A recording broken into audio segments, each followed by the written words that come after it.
sini kami akan menjelaskan tentang hakikat dan teori kedaulatan. Nah, di sini saya akan menjelaskan tentang kedaulatan. Kedaulatan berasal dari bahasa Arab, yaitu daulah, yang artinya kekuasaan tertinggi. Nah, adapun pengertian dari kedaulatan adalah kekuasaan yang tertinggi untuk membuat undang-undang dan melaksanakannya dengan semua cara yang tersedia.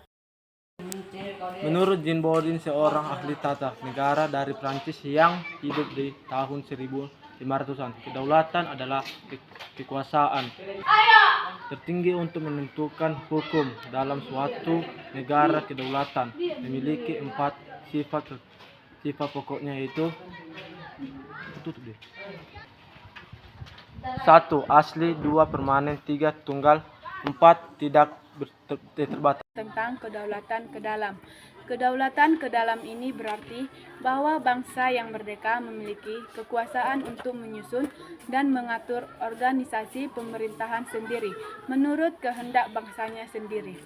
Kedaulatan keluar. Kedaulatan keluar ini berarti mempunyai kekuasaan untuk berhubungan dan bekerjasama dengan bangsa lain tanpa terikat hubungan lain. Contoh pelaksanaan kedaulatan keluar antara lain mengadakan perjanjian dengan negara lain, menyatakan perang atau perdamaian, ikut serta dalam organisasi internasional, dan sebagainya. Teori kedaulatan. Tahu kalian siapa pemegang kedaulatan dalam suatu negara? Terdapat beberapa pendapat mengenai siapa pemegang kekuasaan teknik dalam negara. Secara umum, terdapat beberapa teori-teori kedaulatan dari beberapa ahli kenegaraan. Teori kedaulatan Tuhan merupakan teori kedaulatan yang pertama dalam sejarah. Menurut teori kedaulatan, kekuasaan yang berasal dari Tuhan itu diberikan kepada tokoh-tokoh terpilih. Teori ini umumnya dianut oleh raja-raja yang mengaku sebagai keturunan dewa. Contoh negara yang menganut teori ini adalah Jepang pada masa lalu, negara Kaisar Tenno-Heiko sebagai titisan Dewa Matahari. Teori kedaulatan raja. Teori kedaulatan raja menganggap bahwa seorang raja merupakan wakil tanah maupun titisan dewa yang memiliki tugas dalam mengurus serta mengatur segala hal yang bersangkutan dengan kehidupan dunia. Ciri-ciri kedaulatan raja. 1. Raja dianggap sebagai keturunan dewa.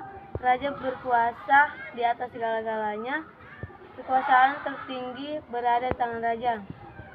Nah, kekuasaan negara menurut teori terletak di tangan raja.